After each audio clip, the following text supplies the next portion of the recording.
habitantes en esa ciudad, 12, 14 millones de habitantes en Guangzhou, que tienen comportamientos de consumo distintos. Una vez más, entonces, la mejor manera, la manera más inteligente de mirar los mercados en China es mirarlos como miramos a la Unión Europea. Así como no es lo mismo un sueco que un italiano, tampoco es lo mismo un chino que viva en Shenzhen que un chino que viva en Guangzhou, a solo 100 kilómetros de distancia. Además, China está cambiando rapidísimo. El distrito financiero de Shanghai, que se llama Lujiazui, ese que sale en la fotografía donde está la torre de la televisión, la que tiene las dos esferas, con los edificios super altos que existen allá. Bueno, ese distrito financiero tiene una superficie 4 veces mayor que la de Manhattan. Es 4 veces Manhattan, también con sus rascacielos, etc.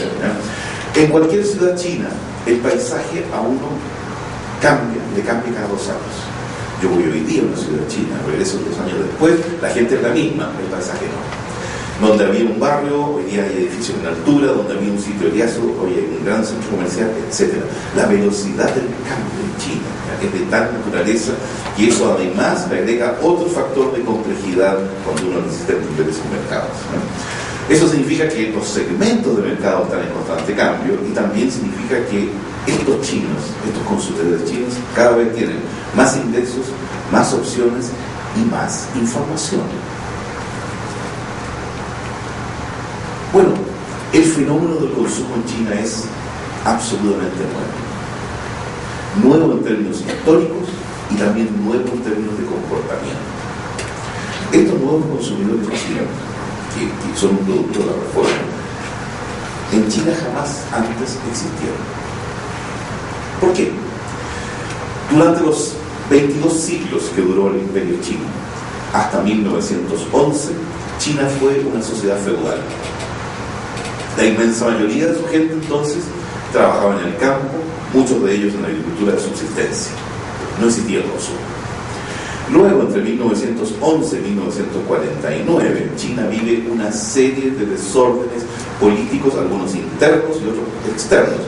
Internos, una guerra civil entre el bando nacionalista y el bando comunista. Externos, la invasión japonesa.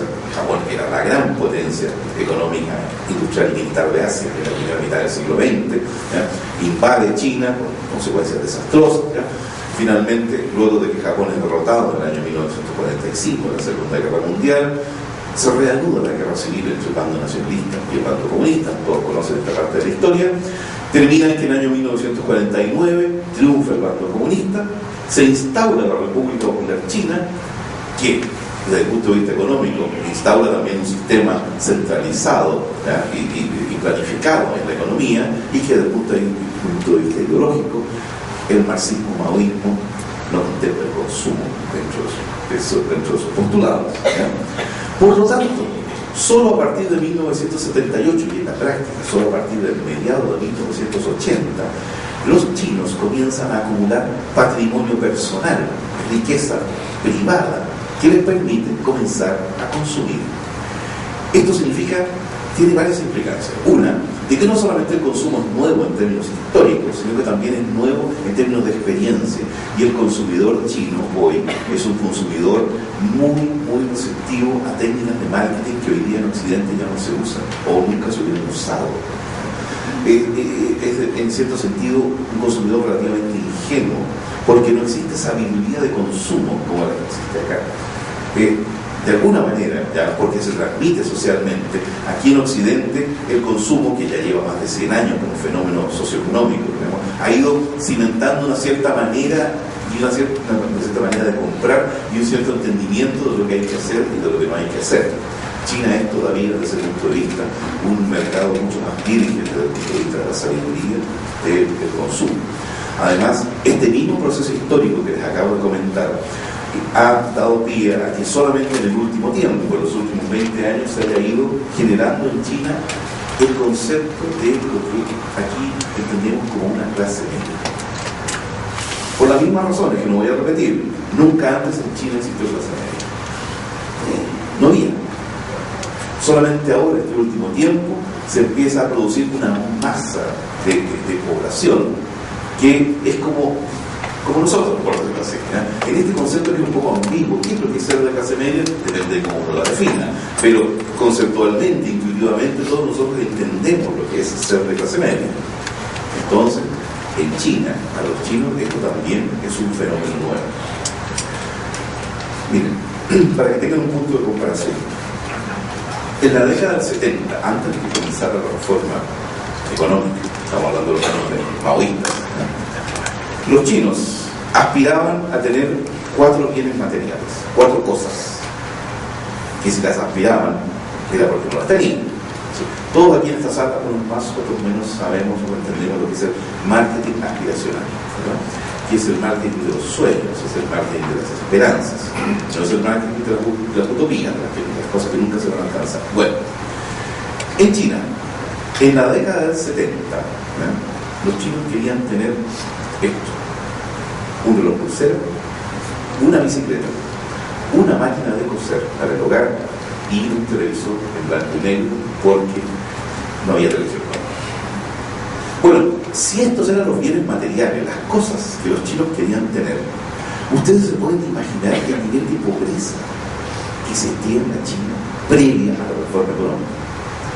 Una pobreza digna, claro, o sea, la gente no se moría de hambre, no había mendigo en las calles, pero el Estado, que era el gran proveedor en una economía socialista centralizada, no era capaz más que de asegurar la comida y un par de trajes al año, todos iguales.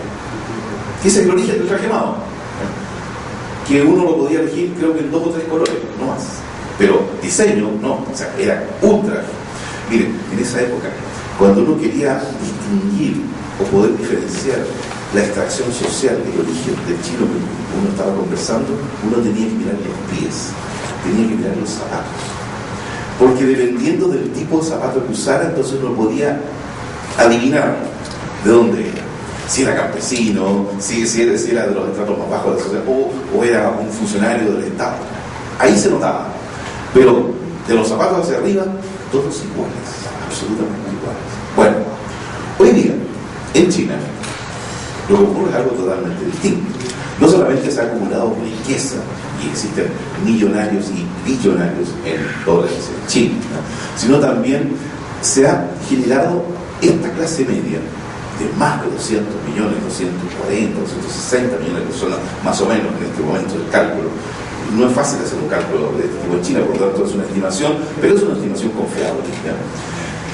Y claro, yo podría traer gráficos, números, estadísticas para ayudarles y para definir la clase media China hoy. Pero en realidad, y dado no solamente el tiempo, sino que también dado de que quiero entregar un concepto más cualitativo que cuantitativo, yo he traído un par de imágenes. Y en lo personal yo defino la clase media china hoy como un grupo de seres humanos, millones de personas que 30 años atrás o más se movían, se desplazaban por la vida de esta manera, y hoy día en China se desplazan de esta otra manera. China dejó de ser el país de las bicicletas. Por último, hoy es el país de las bicicletas eléctricas. Pero si hoy día el chino puede no pedalear, no pedalea. Y esto, que suena tan anecdótico, implica, enormes cambios en la percepción y en todo lo que esa clase media necesita. En todo lo que esa clase media no solamente necesita, en la manera como vive, en la aspiración a tener un carro, en la aspiración a que sus hijos vayan hoy y van a la universidad, en la aspiración a viajar al extranjero. Es decir, hoy la clase media china no se diferencia en nada a la clase media de cualquier otro lugar del mundo. Esta es una fotografía que yo extraje de una publicidad en China, y que da cuenta intuitivamente de las aspiraciones que tiene hoy la clase media china. Compárenla con esas 4 cosas a que aspiraban los chinos hace 30 años atrás o más. ¿Qué ven ustedes en esa foto? ¿Qué les transmite? Esa foto transmite la idea de familia, la idea de vida sana, la idea de salud, ¿ya? Transmite una aspiración a tener 2 hijos, fíjense, ¿ya? Una aspiración importante en un país donde todavía el control de la natalidad le indica que uno solo puede tener un hijo. A ver, no es que uno no pueda tener dos, lo que pasa es que el segundo hijo está afecto a una multa y una cantidad de dinero importante, ¿ya? Entonces, esta nueva clase media china, ¿ya?, también implica cosas como lo siguiente: si ustedes extraen, le sacan esa foto, el factor étnico, y cambian esos rostros chinos por rostros europeos, norteamericanos, latinoamericanos, venezolanos, la foto no cambia. La foto sigue transmitiendo lo mismo. Es decir, la clase media china hoy tiene las mismas aspiraciones, ¿ya?, y espera lo mismo de la vida que esperan ustedes. Y eso implica un acercamiento, una disminución de la brecha, ¿ya?, no solamente por la mayor riqueza que hoy día dispone, la mayor capacidad de compra que tiene esta clase media, sino también porque uno puede hoy llegar con productos a China que hace 30 años atrás era impensable que pudiera llegar. Sí, usted tiene una pregunta. ¿Qué permite la foto que está todo descalzo? La vida sana y el contacto con la naturaleza, ¿ya? ¿En qué sentido? En el sentido de que un elemento muy importante de la cultura china es estar lo más posible en contacto con la naturaleza. Y desde ese punto de vista, en ese concepto, cuando usted anda descalzo, está tocando la tierra, por decirlo así, ¿ya? Entonces, así se interpreta, ¿ya?, como parte de lo que es la vida natural, de caminar por las playas o por la vida descalzo, ¿no?, más liviano de equipaje, por decirlo así.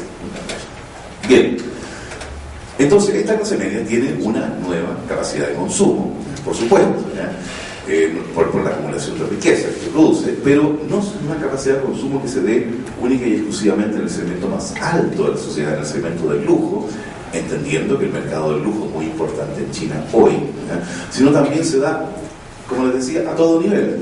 Esta es una fotografía tomada del tercer piso de un centro comercial en China, en que, a diferencia de los centros comerciales que conocemos acá, en este lado del mundo, allá también en los espacios comunes, en los espacios de circulación, se instalan tiendas y se instalan comerciantes a vender sus productos, y los chinos compran con mucho entusiasmo.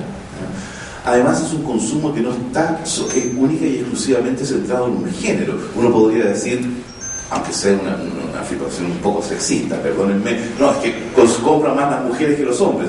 No, en China el lujo está, por ejemplo, también enfocado a los hombres. Miren, es una fotografía de una tienda del distribuidor chino de Rolls Royce.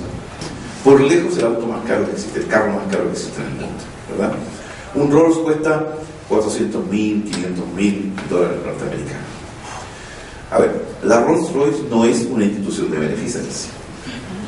Si yo soy el distribuidor chino de carros Rolls Royce, tuve que comprar los carros para colocarlos al interior de mi tienda.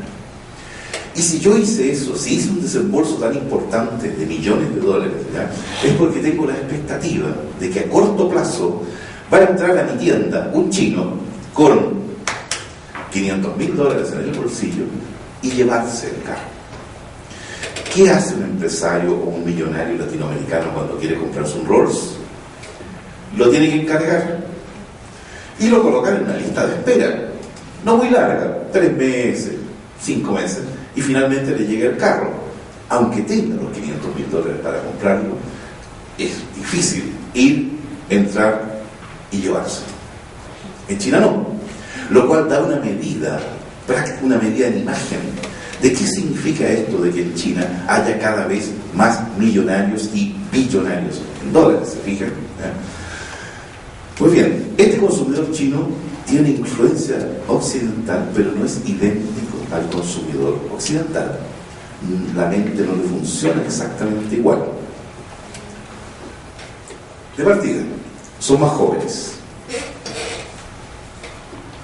entre 25 y 44 años contra 40 y 54 años en Occidente. ¿Qué significa esto? Que suena un poco raro. A ver, consumir no es lo mismo que comprar. De comprar, compramos todo desde que somos niños. Pero se entiende aquí el consumo, en esta conceptualización, como la capacidad de compra una vez que uno genera excedentes.